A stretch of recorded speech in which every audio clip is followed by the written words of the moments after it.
श्री गोकुल नाथ की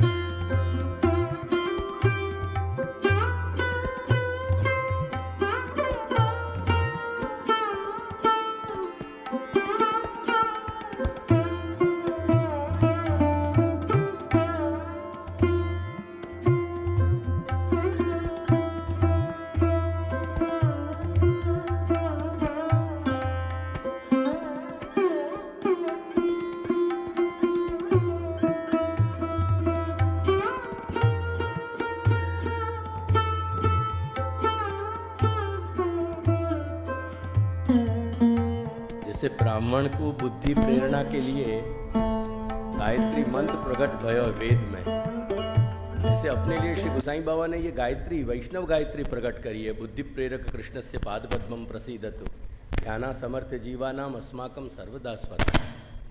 चलिए या को रोज पाठ करना चाहिए, रोज जप करना चाहिए वैष्णव को। मैं यहाँ कोई औपचारिकता कोई फॉर्मेलिटी निभाने नहीं आया हूँ। मेरी ये आस्था आज सु नहीं, मेरे फॉर्मेटिव ईयर्स, मेरे बचपन से मेरी एक आस्था रही है। ऑलमोस्ट 13-14 वर्ष की अवस्था में मैंने अपना घर संभालो। एट 64 आज इन पिछले 50 वर्षन से मेरी ये आस्था है कि जहाँ भी अपने घर को सेवक वर्ग, श्री दादाजी के घर को सेवक वर्ग और श्री दादाजी के घर को आचार्य वर्ग, गुरु स्थानीय व्यक्ति जहाँ भी मिल रहे हैं वो अपना घर है।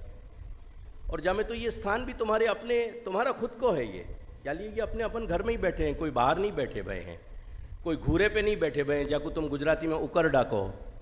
अपन कोई उकरडा पे नहीं बैठे भए, अपन घर में बैठे भए और घर की चर्चा कर रहे हैं। ये बात मैं हर जगह कह रहा हूँ और कह तो आया हूँ और कह तो रहूँगा जब तक कहूँगा।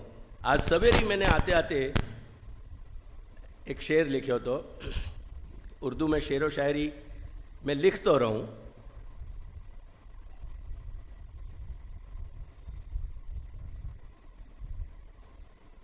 हाँ नहीं बेटा, वो आपको नहीं भेजा है मैंने, शायद न चल करके। हाँ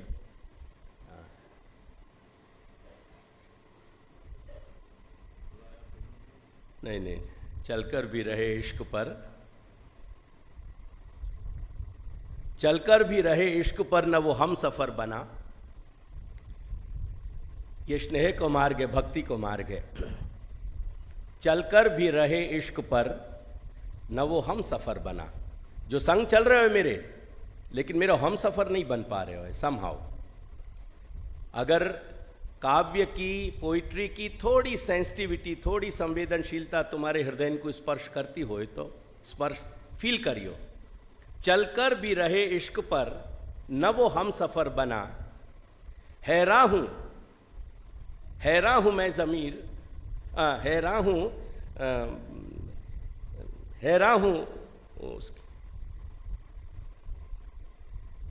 उसकी चाहत और अपने यकीन पर। हैरान हूं उसकी चाहत और अपने यकीन पर। ये वाकई चाहत कैसी है कि वो प्यार कर रहे इश्क या भक्ति के मार्ग पे मेरे संग चल रहे हो पर मेरा हम सफर नहीं बनना चाह रहे हो। हैरान हूं उसकी चाहत। ये वाकई चाहत कैसी है? संग चलने यानी भक्ति करनी है, भक्ति मार्ग पे चलना है, लेकिन मेरे संग नहीं चलना है। ये कैसी वाकई चाहत है? और अपने यकीन पर। और तो भी मैं आज भी आस्था सहित, निष्ठा सहित मैं यकीन रख रहा हूं कि नहीं, मेरे घर के लोग कहीं ना कहीं कोई ना कोई दिन यह बात को रियलाइज करेंगे। मेरे घर के लोग अपना रास्ता नहीं चूकेंगे। मेरे घर के लोग कहीं ना कहीं अपने गंतव्य तक पहुंचेंगे, अपने लक्ष्य तक पहुंचेंगे। वो या मंजिल पे चले, मंजिल तक पहुंचने के लिए मेरे साथ कभी ना कभी चल पाएंगे। यद्यपि यह यकीन को मुझको प्रतिभाव नहीं मिल रहा है और वो प्रतिभाव तुम्हारे सबके सामने आज उजागर है। मुझको आश्चर्य है वाकई चाहत पे, तुम्हारे सबन की चाहत पे और मेरे यकीन पे। क्यों तो तुम चाहत रखते भाई भी मेरे साथ हम सफर नहीं बन पा रहे हो, और क्यों तो मुझको यकीन कब को छोड़ देना चाहिए तुम्हारे प्रति, लेकिन मैं यकीन क्यों आज भी लिए भाई बैठे हो। आज भी मुझको यकीन है, आज भी मैं वह विश्वास के साथ जी रहा हूं। तो हैरान हूं उसकी चाहत और अपने यकीन पर चलकर भी रहे इश्क न वो हम सफर बना। तो ये बात वास्तव में होनी नहीं चाहिए। अगर तुम रहे इश्क, अगर या भक्ति मार्ग पे मेरे संग चल रहे हो श्री महाप्रभु के, तो मेरे हम सफर बन के चलो। That's not fair. ये मेरा कोई शिकवा शिकायत नहीं है, ये मेरा गिला नहीं है, ये मेरी कोई कंप्लेन नहीं है, लेकिन मेरी मांग है प्यार भरी तुमसे कि आज इतने दिन के बाद, इतने वर्षन के बाद मैं आया हूं, क्यों तुम्हारे दिल में मेरे से मिलने की उमंग नहीं जगी? क्या बात? What's the reason? क्या मैं कोई हेतु से आ रहे हूं? क्या मेरे यहां आने को कोई कारण है? क्या मैं तुमसे पॉपुलैरिटी मांग रहे हूं? क्या मैं तुमसे कोई धन, चंदा, भंडोल कोई इकट्ठो करने के लिए आया हूं? क्या करने के लिए आया हूं? मैं सिर्फ तुम्हारे साथ श्री महाप्रभु की वाणी शेयर करने आया हूं, अपनो स्नेह शेयर करने आया हूं, अपनी आस्था शेयर करने आया हूं, दादाजी के घर की निष्ठा तुमको याद दिलाने आया हूं कि जो एक जय जय श्री गोकुलेश के जयकार के साथ और एक जय जय श्री गोकुलेश के आधार के साथ हमारे पूर्वजन ने 500 वर्ष तो अपना जीवन अनन्यता में निकाल दियो, वो अनन्यता आज भी टिकनी चाहिए, वो अनन्यता बिखरनी नहीं चाहिए। ये इस भैया के लिए आए हो। बाकी मेरा तुम्हारे पास आने के लिए क्या हेतु मुझको बताओ तो। फाइंड आउट, अपने दिलन में सोचो, या बात को दिल पे हाथ धर के सोचो कि मेरा तुम तक आने के लिए क्या कारण है। अपने कोई लौकिक संबंध नहीं है, ये कोई लौकिक चर्चा के विषय नहीं है। अगर अपना अलौकिक संबंध है तो वो अलौकिकता को हेतु अपने अंदर मेटेरियलाइज अपने बीच में क्यों नहीं हो रहा है? ये बातें कुछ मुझको तकलीफ दे रही थी। पुनः मैं यह बात को कह रहा हूं कि मेरे दिल में कोई कड़वाहट नहीं है। अब रही चर्चा अपने मिलने पे जो बात होनी चाहिए, तो वो अपना विषय मात्र एक ही है, श्री महाप्रभु की वाणी को। महाप्रभु की वाणी के सिवाय, जैसे बहुत एक प्रसिद्ध शब्द है, तुमने सबन ने सुने होएगो, उपयोग किए होएगो, बोले होएगो। मैं ब्रजभाषा में बोल रहा हूं, समझ रहे हो ना सब लोग? क्योंकि मेरा अपने साथ कुछ कमिटमेंट है इन वर्षन में कि मैं अब अपनी बहुत एक छोटे से वर्ग में 100-150 परिवार जहाँ भाषा को बोलें, वो भाषा को मैं उपयोग अब करूँगा, करके मैं ये भाषा बोल रहा हूँ। वैसे एक बात और तुमको याद दिलाऊं, मेरे तुम्हारे बातचीत को संबंध बहुत पुराना है। तुम में से बहुत सारे लोगों को याद नहीं होगी, क्योंकि बहुत सारे लोग वाह एज ग्रुप में वाह वय में नहीं हो। कुछ लोगों को यह याद होगी, जैसे अपने एक बहुत बचपन के व्यक्ति को याद करके कहूं, और लोग चले गए, फॉर एग्जाम्पल जैसे चौकसी काका चले गए, ऐसे ही उनमें से ही एक वयोवृद्ध अपन में आज भी मौजूद हैं, बाबू काका, उनको जरूर याद होएगा। जब मैंने संबोधन एड्रेस करना शुरू किया, मेरे मन में न तो कोई ज्यादा समझ हती और न मुझको कोई उत्साह हतो। प्रत्युत वाके विरुद्ध अगर कहूं तो मेरे अंदर एक भीति हती, भय हतो और एक अनकंफर्ट हतो, एक बेकली रहती थी और मुझको भीति रहती थी कि आज मुझको वैष्णवन के संग बोलना है, बात करनी है, संबोधन करना है।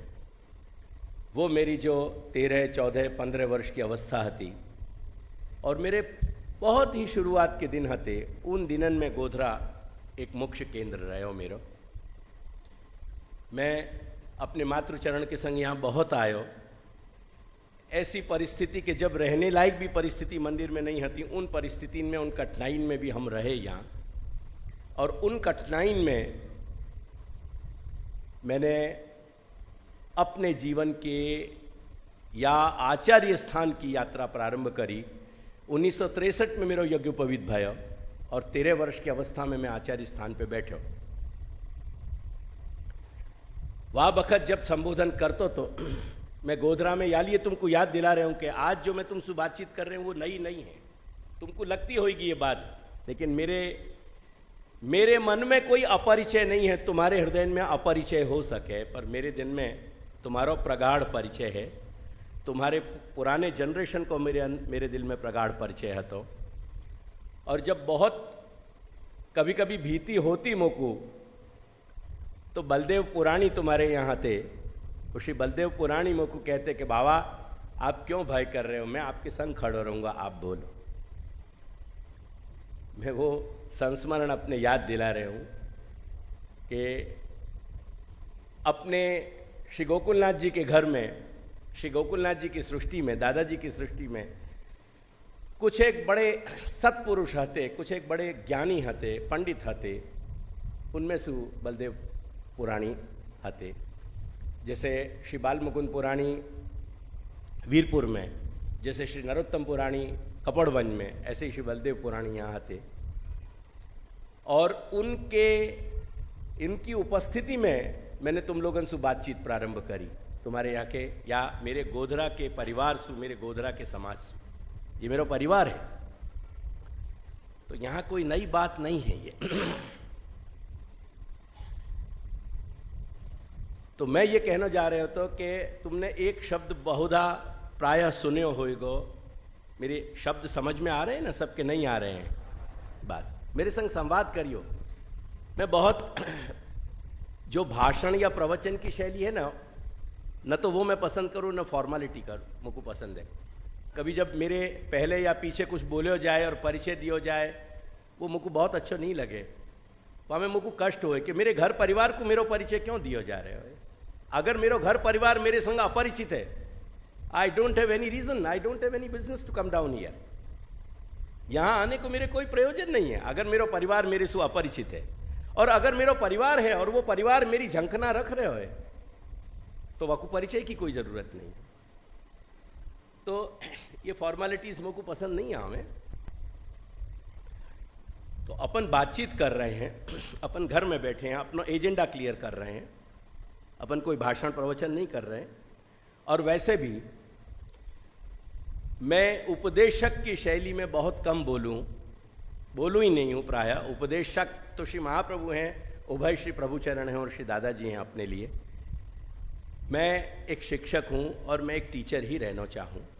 तो एक शिक्षण की पद्धति से अपन बोलते रहें, बातचीत करते रहें, समझते रहें, समझाते रहें, वह को एक आनंद है। तो तुमने एक शब्द सुने होगा, सदगुरु, सुने ना? ऐसे ही जो शब्द तुमने नहीं सुने हो वो मैं आज तुम्हारे सामने तुम्हारी समझ में ऐड कर रहे हूं, वह मैं एक और जोड़ रहे हूं, सदवाणी। बिना सदवाणी अपन सदगुरु की चर्चा नहीं कर रहे हैं, क्योंकि सदगुरु तो ये विराज रहे हैं अपने श्री दादाजी। सदवाणी वो आधार है। તમે કહો ને, જ્યારે મકાન બનાવીએ ત્યારે સૌથી પહેલાં શું કરવું પડે? પાયો। એ પાયાની વાત કરી રહ્યા છીએ આપણે। वो आधार है। मकान कैसो भी बन के कैसो भी खूबसूरती से सजा दिया जाए, भैया प्लीज हेल्प इट, इसका कुछ करिए आप। इसके कारण हो रहा है क्या? तो ठीक है। तो मकान कितनो भी अच्छा बना करके, वाको आर्किटेक्चर कितनो भी अच्छा हो, डिजाइन वाको कितनो भी अच्छा इंटीरियर किया जाए, एक्सटीरियर किया जाए, वाको बाहर से रंग रोगन करके बहुत खूबसूरत बनाया जाए, पर अगर वाको पाया कच्चो है, अगर वाको आधार कच्चो है, अगर वाकी नींव कच्ची है, वो मकान खड़ो नहीं रहेगा।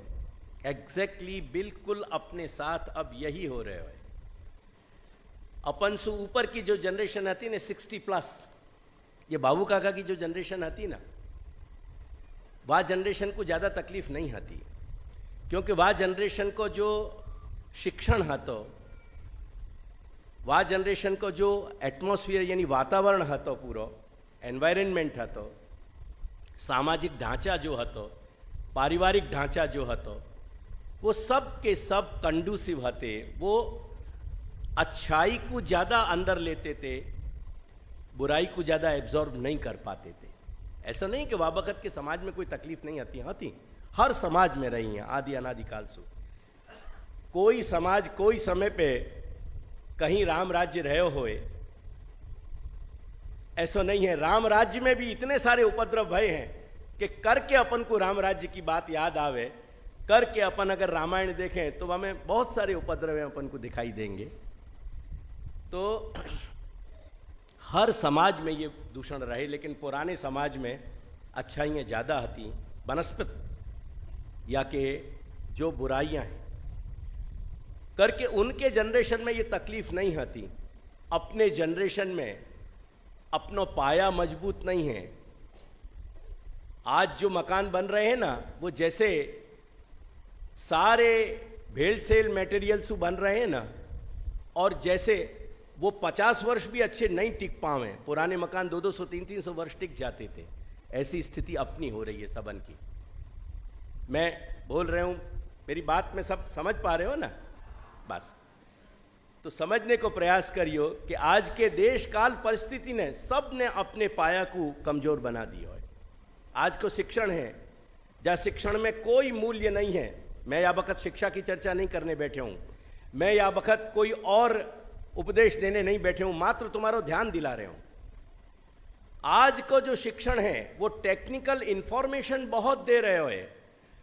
आज अपने घर के बालक हैं जो तुम्हारे मेरे अगर अवस्था के हो तो तुम्हारे पौत्र और पौत्री जो हैं वो अपन से 10 गुने ज़्यादा समझदार हैं, 10 गुने ज़्यादा उनके अंदर समझदार, यानी उनके अंदर शार्पनेस है, उनके अंदर रिफ्लेक्सेस, उनकी जो विचारधारा है वो बहुत तेज है। अपन को शायद मोबाइल स्विच ऑन और स्विच ऑफ करना ही आता होए, लेकिन अपने बच्चे हैं अपन को सिखावें, अपने पौत्र पौत्री सिखावें कि दादा कैसे हुए और दादी कैसे हुए या को कैसे चलाना चाहिए।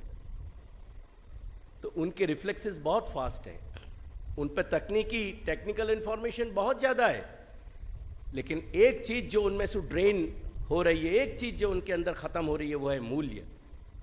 करके ठीक है अपन भी वाकू रैलिश करें, मैं भी रैलिश करूँ वाकू घर में, मुकू भी बोलते चालते कभी चंदा हाय कहे तो मैं भी वाके संग हाय कहूँ, पर वो हाय में मुकू सुख नहीं हो पावे, क्योंकि बोल चाल भाषा वा के साथ जो विचार हैं उनमें से मूल्य खत्म हो रहे। घर घर की कहानी है ये कोई एक के लिए नहीं कह रहा हूं मैं, हर घर ये महसूस कर रहे हो है कि आज बच्चन को बड़े करना कितना कठिन है। It's all the way difficult. तो ये सारी चीजें बढ़ रही हैं। शिक्षण जाकू अपन विकास कह रहे हैं ना, वो विकास नहीं है। एक वीरेंद्र मिश्र करके कवि हते, अब तो दिवंगत हो गए, हिंदी के बहुत वरिष्ठ कवि हते, बहुत बड़े कवि हते। वाबखत जाबखत ये पूरा न्यूक्लियर एटॉमिक जो पूरे शस्त्र हते उनको जब विरोध शुरू भयो तो मैं आज 40 साल पहले की बात कह रहा हूँ, 45 साल, उन दिनों में उनने एक कविता लिखी थी कि कांधे पे धरे हुए खूनी यूरेनियम हंसता है तम, और युद्धों के मलबे से गिरते हैं हम और उठते हैं प्रश्न। कांधे पे धरे हुए खूनी यूरेनियम जैसु आणविक शक्ति एटॉमिक जैसु हथियार बने, वाकई लेकिन है कि कांधों पे धरे हुए खूनी यूरेनियम हंसता है तम, ये अंधकार हंस रहे हो तेरे सामने, क्योंकि युद्ध के जो मलबा है, युद्ध की जो डेबरी है, जो विनाश लीला है वाकई युद्ध की, वासु मानवता गिर रही है और प्रश्न बहुत से उठ रहे हैं। एग्जैक्टली आज जाकू तुम डेवलपमेंट कह रहे हो, नो डाउट अपने घरन में पैसा इतना नहीं होता पहले, नो डाउट इतनी समृद्धि नहीं आती, इतने साधन नहीं आते, इतने सुख के विलासता के जितने भी सहज जीवन को बहुत ज्यादा इजी बना देने वाले साधन आज हमारे पास मौजूद हैं, इतने नहीं आते कभी अपने पास। इतने सब कुछ हो जाने के बावजूद शायद जो अपने पुरखान पे सुख है तो वो सुख आज अपने हाथ में नहीं है, शायद जो अपने पुरखान पे चैन है तो वो चैन अपने हाथ में नहीं है। अपने पुरखान को ये बात और है कि वाबखत रक्तचाप मापने के, ब्लड प्रेशर के यंत्र मोनोमीटर्स नहीं आते, स्पिग्मो मोनोमीटर्स, लेकिन उनको ब्लड प्रेशर हो तो भी नहीं आता इतना, ख्याल आया ना? तो इन सारी बातों में आज एक बात अपन समझ सकें कि अपना पाया कितना ज्यादा दुर्बल हो रहे हो, निर्बल हो रहे हो। कितना कमजोर पड़ रहा है। और वो पाया जहां से शुरू हो ना, वह को नाम है सदवाणी। और वो सदवाणी से मेरो तात्पर्य श्री महाप्रभु और उभय श्री प्रभुचरण की वाणी है। श्री गोपीनाथ प्रभुचरण, श्री विठलनाथ प्रभुचरण, श्री महाप्रभु। अपनो जो कुछ भी आधार है वो सदवाणी है, ये ध्यान रखिए। आज अपन 2013 में बैठे हैं, 2025 में तुमसु और आगे की जनरेशन्स जो बच्चाएं हैं आज के और उनके बच्चाएं, वो बाबा के संग बैठी हो। और वाके बाद ये जनरेशन बैठते रहेंगे, लेकिन एजेंडा अपनो यही रहेगा। एजेंडा नहीं बदलेगा। एजेंडा श्री महाप्रभु की वाणी रहेगी, एजेंडा श्री गोपीनाथ प्रभु की वाणी रहेगी, और एजेंडा श्री विठलनाथ प्रभु की वाणी रहेगी। अपना और कोई एजेंडा नहीं है। अपने मिलने बैठने उठने आने जाने अपने संबंध, ये सब कुछ जो टिक रहे हैं और वह सदवाणी पे टिक रहे हैं। एक बात बहुत स्पष्ट रखियो, ये जितने भी समारोह में, अपने यहाँ उत्सवों में, ये आयोजनों में अपन बड़े बड़े अवसरन को बड़े उल्लास सु, बड़े आनंदमय मनोवृत्ति सु अपन उनको आयोजन करें, बड़े बड़े मेलाएं लगावें अपन, इन सब की उपयोगिता है कहीं, लेकिन इनकी उपयोगिता मात्र इतनी है कि अपने उत्साह को, अपनी आस्था को, अपनी श्रद्धा को एक बूस्ट दें, ये वाकू एक सपोर्ट दें, वाकू एक और पुश दें, वाकू एक सामर्थ्य दें, और वो और ज़्यादा उत्साह जो है हमारा, वो और ज़्यादा तीव्र बन जाए, और ज़्यादा प्रगाढ़ बन जाए, और ज़्यादा दृढ़ हो जाए। यासु ज़्यादा इन समारोहन की, इन मेलान की, इन मिलने जुलने की और कोई उपयोगिता नहीं है। और अगर इनको बहुत लंबा चलाया जाए तो 2 दिन में, 3 दिन में, 4 दिन में मैक्सिमम अपन कंटाल जाएंगे। तुम सबको याद होए, पुराने जमाने में शादी ब्याह होते ना, तो 8-8 दिन, 6-6 दिन, 7-7 दिन बारातें रुकती थी। आज सुबह आकर के शाम को निकलना भारी पड़ जाए, और जब शाम को सब विदाई हो जाए ना, तब अपन हाश करके बैठे घर में। देखो तुम समीकरण कैसे बदल रहे हैं, इक्वेशंस कैसे बदल रहे हैं, ये इक्वेशंस बदल रहे हैं। एक सुबह से शाम में अपन को हाश हो रही है। वह वक्त जब 7 दिन के, 8 दिन के, और अगर मैं अपने उत्तर भारत की, अपने व्रज की परंपरा कहूं तो हमारे यहाँ 15-15 दिन, 20-20 दिन बारात रुकती थी। और जब बारात विदा होती थी, सारा कुटुंब कुनवा रोतो तो कि ये कहां चल गया आज, अब हम फिर अकेले रह जाएंगे। वो मनोभाव हते, वो ऐसे प्रगाढ़ संबंध हते। आज सुबह से शाम होते होते अपन को, शाम को जब विदाई हो जाए तब अपन हाश होकर के बैठे, कहें कि अब बैठ के पहले एक बार चाय पियो, फिर सोचेंगे कि खर्चा ज्यादा भयो कि कम भयो, और क्या गए और क्या रहे हो। एक विचार करो, ये अपनी परिस्थिति है। ये अपने मन की, अपने अंतःकरण की कैपेसिटी को बता रहे हो कि अपने हृदय कैसे संकुचित होते चले जा रहे हैं, श्रिंक हो रहे हैं। अपने घर बड़े हो रहे हैं, अपनी नीड्स, अपनी जरूरत बड़ी हो रही हैं, अपनी कामनाएं बड़ी हो रही हैं, अपने दायरे बड़े हो रहे हैं, अपने बैंक बैलेंस बड़े हो रहे हैं, अपने साधन बड़े हो रहे हैं, पर दिल अपनो छोटा हो तो चले जा रहे हैं। उनके पास ये सब कुछ नहीं आता अपने पुरखान के पास, लेकिन दिल उनका बहुत बड़ा, दिल उनका बहुत बड़ा होता। करके ये बात को स्मरण रखियो कि इन बदलते भय दायरे में, इन बदलते भय सारे जो सामाजिक ढांचा है, व्यक्तिगत ढांचा, पारिवारिक ढांचा, कुटुंब को ढांचा, जाति को ढांचा, एकड़ान को ढांचा, समाज को ढांचा, हमारे जो कुछ भी हमारे गांव, कस्बा, शहर, उनके ढांचा, ये सब कुछ बहुत तेजी से बदल रहे हैं। और इन पे कोई को बस नहीं है, कोई को कंट्रोल नहीं है, नथिंग डूइंग। कोई कुछ नहीं कर सके। कोई अपने आप को 30 मार खां बताते हो, कोई 30 मार खां या को कुछ नहीं कर सके। आज बड़े बड़े महानगर या स्थिति में पहुंच गए हैं कि ये सारे ढकोसला चल रहे हैं, राजनीति के भाषण सुनाए जा रहे हैं, कहे जा रहे हैं। बाकी सच्चाई ये है कि कुछ भी कंट्रोल में नहीं है, कुछ नहीं किया जा सके। हर चीज अपने आप में कंट्रोल से बाहर जा चुकी है, क्योंकि उनको विस्तार इतना हो गया, कॉम्प्लिकेशंस इतने बढ़ गए कि हम कुछ नहीं किया जा सके। ये सब कुछ हो रहा है, कहने में ये नहीं बैठे हूं, कहने में ये बैठे हूं कि ये सब कुछ बदल जाने के बाद क्या कृष्ण एवं गतिर्मम की सच्चाई बदल जाएगी? क्या कृष्ण सेवा सदा कार्या की सच्चाई बदल जाएगी? क्या शास्त्रम अवगत्य मनोवाग्देह ही कृष्ण सेव्य की सच्चाई बदल जाएगी? और अगर कहीं कुछ लोग ऐसा प्रयास कर रहे हैं कि ये सच्चाई बदले, तो सबसे बड़ी बात यह है कि श्री महाप्रभु की वाणी नित्य है या अनित्य है? अगर अनित्य है तो वह कुछ सदवाणी कहने को कोई कारण नहीं है, वी नीड नॉट से। और अगर वो सदवाणी है तो वो नित्य होनी चाहिए, क्योंकि सदवाणी जो होवे वो नित्य होवे, अनित्य नहीं होवे। और सदवाणी के जो कंटेंट्स हैं, जो कुछ भी कहो गए है वह सदवाणी में, वो भी सबको सब सत्य है करके।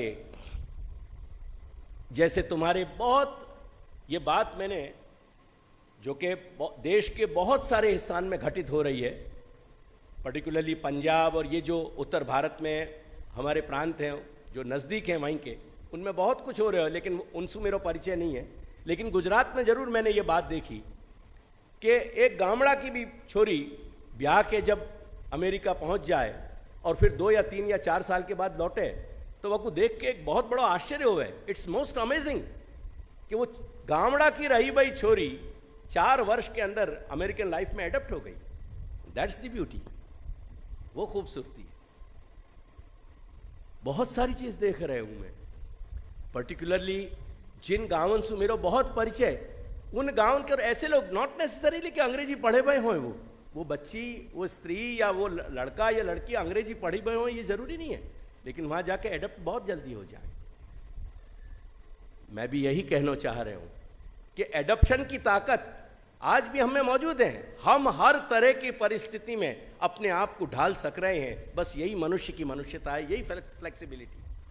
और जो मनुष्य नहीं ढल पावे वो जिंदगी में साथ नहीं जा पावे, आगे नहीं पावे, वो जिंदगी में कदम से कदम जोड़ करके आगे नहीं बढ़ पावे। घर, परिवार, समाज, सब कुछ उनको पीछे छोड़ देगा, क्योंकि कोई कोई के लिए वेट नहीं कर पा रहे हो, कोई कोई के लिए रुक नहीं पा रहे हो। सबकी अपनी गति है, और वो गति व रफ्तार के संग अगर हम चलते रहेंगे, बदलते रहेंगे, एडप्ट करते रहेंगे, एब्जॉर्ब करते रहेंगे हम उन सारी चीजों को, तो हम चल पाएंगे। दिन ये बाबा ने लैपटॉप बहुत जल्दी, बहुत पहले एडप्ट कर लियो, फिर बाबा ने मोकू इंट्रोड्यूस किया कि ना आप शुरू करो। मोकू पहले थोड़ी अनकंफर्ट होता था कि मैं हमें एडप्ट कर सकूंगा कि नहीं, लेकिन जा दिन वो एडप्शन शुरू भयो, बाकी साल 6 महीना के बाद मुझको रियलाइज होने लगा कि बहुत जल्दी एडप्ट हो रहे हो सब कुछ, कहीं कोई दिक्कत नहीं है। तो एडप्शन जो है, क्योंकि सवाल ये है कि आज कोई के घर आके पोस्टमैन नॉक करे क्या? अगर पोस्टमैन आतो भी हो तो वो दिन नोट करके रखियो, वह दिन उत्सव मनाइयो कि कोई पोस्टमैन आयो है, क्योंकि अब पोस्टमैन नहीं आवे, अब तो ईमेल आवे। कहने को तात्पर्य है, मैं ईमेल की चर्चा नहीं कर रहा हूं, कहने को तात्पर्य है कि आज कौन रह सके इन सब बातन से। ऐसे लोग आज बिजनेस कर रहे हैं कि जो लोग एडप्ट नहीं है, वाकू स्वयं पर्सनली नहीं एडप्ट कर पा रहे हैं, पर व्यक्ति रख के भी वाकई संग एडप्ट करके अपने आप को वो मेन स्ट्रीम में खड़ो रख पा रहे हैं। ऐसे लोग हैं यहाँ बखत सारे के सारे, और वो कि वही लोग आगे प्रगति कर पा रहे हैं और प्रगति कर पाएंगे। The moral of the story इतनी है कि अपन सब में वो एडेप्टेबिलिटी है, और वो अगर एडेप्टेबिलिटी है तो वही एडेप्टेबिलिटी हमको और हमारे आने वाली जनरेशन्स को श्री महाप्रभु की वाणी के साथ भी रखनी पड़ेगी। श्री महाप्रभु की वाणी को हर युग में, हर परिस्थिति में, हर दायरे में, और हर कोई भी तरह के उच्चावचन हो, कोई भी तरह के अप्स एंड डाउन्स हो, उन सब में हमको अडप्ट करनी पड़ेगी। अगर हम उनको एडप्ट नहीं कर पा रहे हैं श्री महाप्रभु की वाणी को, श्री महाप्रभु की वाणी के मूल्यन को अपने व्यक्तिगत दायरे में, अलबत्ता ये पॉसिबल है कि आज इवन परिवार के ढांचे में सारे लोग ऐसे मनोवृत्ति के नहीं हों कि जो सब कुछ, सब लोग वाकू स्वीकार कर लें, सब लोग वाकू एडप्ट कर लें, लेकिन कहीं ना कहीं परिवार के कोई ना कोई व्यक्ति के अंदर वो एडप्टेबिलिटी होनी चाहिए। और अगर नहीं है तो प्रश्न यह है कि क्या दैवी जीव आनो बंद हो गए? और दैवी जीवन को यदि आना रुक गया है, अगर ईश्वर की सृष्टि में दैवी जीव नहीं है, तो प्रश्न यह है कि ये मेरा परिवार यहां बैठ के मेरे को सुन क्यों रहे हो? There is no reason. अगर दैवी जीव नहीं है तो तुम्हारे और मेरे संग बैठने को कोई रीजन नहीं। सो इट्स इनफ प्रूफ, ये बहुत बड़ा प्रमाण है कि दैवी जीव अभी दैवी जीवन को सृष्टि में सर्जन बंद नहीं भयो है। दैवी जीव हैं और आते रहेंगे। ये मात्र में एक एक्सप्रेशन है मेरे कहनो कि दैवी जीव बंद हो गए हैं। प्रश्न ऐसा नहीं है। दैवी जीवन को सर्जन निरंतर चलता रहेगा। दैवी जीव वा युग में भी कम संख्या के हते, आज भी कम संख्या के हैं और कल भी कम संख्या के रहेंगे, क्योंकि संख्या उत्तमता को मापदंड नहीं है, उत्तमता को मानदंड नहीं है। संख्या बेस्ट क्वालिटी को क्राइटेरियन नहीं बन सके।